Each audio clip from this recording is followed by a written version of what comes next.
Ayun guys, masayang araw sa ating lahat. So update po tayo guys sa ating trabaho. Yan, ito yung ginrafting natin guys nung last month, no? So mga 28 days na po ng ating ginrafting ito. Kung makita nyo dyan yung latest video natin dyan na nag-grafting tayo ng avocado. Ito na po yun siya guys. Yan o. So pansin natin maraming tumubo na sprout dito sa gilid. Oo. Tapos meron pang umusbong na sprout. Ang problema ay sumuksok pa siya dito sa plastic. Buksan natin to maya guys. Ayan. Oo. So ang mangyari nito guys, kung nag-develop itong ating grafting ang dinugtong, so itong mga sprout na nandito ay atin na yan puputulin. Oo. Para yung lahat na nutrina na galing dyan sa ugat papunta dito sa puno ay madiretso na dito sa dinugtong natin. Alright. Ayan, subuksan na natin. Exciting to guys. Para malaman natin kung anong resulta sa ating trabaho. Ayan. Ayan siya guys. Yay, mukhang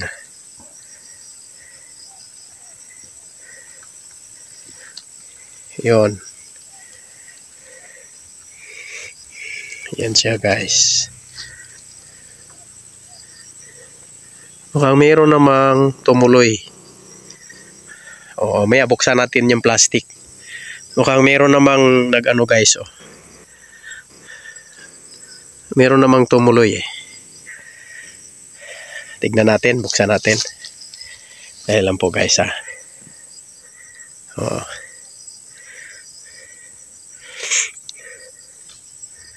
Hindi pa niya nabutas eh. Oo, ayan guys oh. Ayan oh. Yun, buksan natin yung plastic guys. Tignan lang natin kung sprout ba talaga itong nakita natin dito sa bandang dulo niya.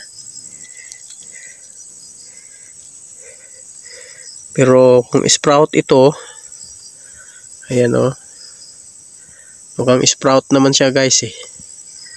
Talian lang natin to ulit o, para mag fully develop talaga yung kapit niya. Dahil lang guys ha, kuha muna ako ng pang putol. Ayan guys, ayan o. So try nating tignan guys. Oo, kung nag-success ba kaya ang ating project.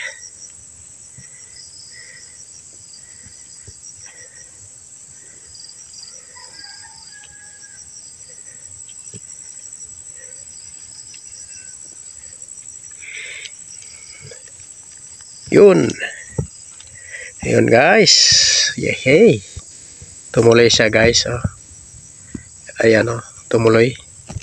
So nag-develop siya guys. Thank you Lord. Thank you. At nabuhay siya. At naging successful yung ating trabaho. Ayan o. Oo. So stop lang muna natin dito guys. Hindi lang muna natin tuluyang buksan. No? Dahil hindi pa totally naka-usbong yung dahon. O hanggang dyan lang muna siya. Hintayin muna natin na mag fully develop talaga yung dahon niya, makatubo ng maigi, saka natin tanggalin na ito tuluyan ang plastic. Yan. So pansamantala, putulin lang muna natin ang dulo ng plastic. Yan. Alright, dali guys ha. Yan guys. So since ang ating project ay successful, so itong mga umusbong na sprout na nandito ay putulin na natin siya guys. Para kung ano man yung nutrina na makukuha ng puno galing sa ugat niya ay dito lahat pumunta. Dito. Yan ha. So hindi mapunta dito sa mga sanga na nandito sa gilid tumubo. Yan.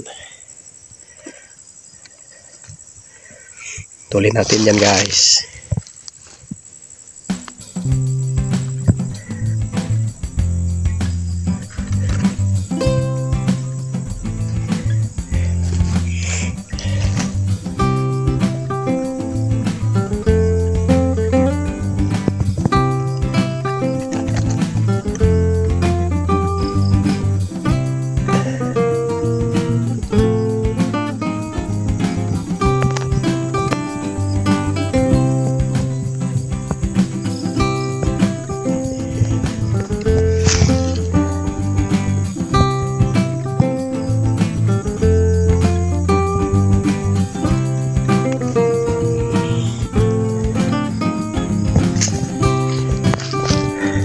Ayan.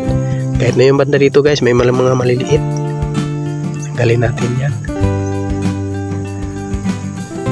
Para makakonsentrate talaga na dito lahat pumunta. Ayan.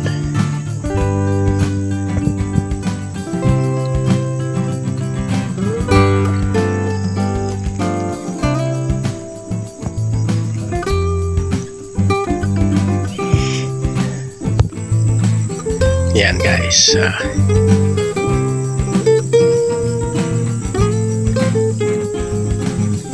Alright.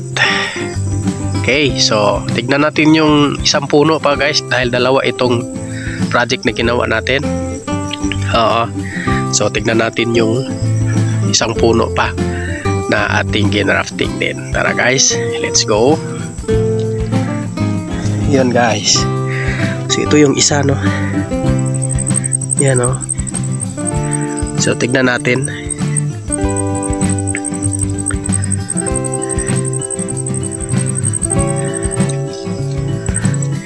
Yan.